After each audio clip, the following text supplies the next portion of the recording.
pero syempre gusto ko kayong tanungin. Eslir, anong masasabi mong mensahe sa lahat ng mga bisdak at nangangarap tulad ninyo?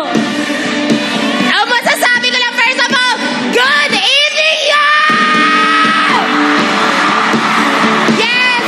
God is so good! Thank you so much po sa lahat ng mga sumuporta sa amin at sa mga Bisaya na nanonood dyan. Posible na makaabot mo diri kasi kami ni Charlie namin diri sa iyo atubangan para i-representa ang buong Bisaya at Sambay ng natin! Charlie, quickly, what's your message? Maraming salamat sa lahat ng suporta niyo. It's by God's grace alone and our faith alone. This was made possible and I love you guys so much. Sa mga Bisaya, mahal na mahal ka namin. Higog pa ko kayo.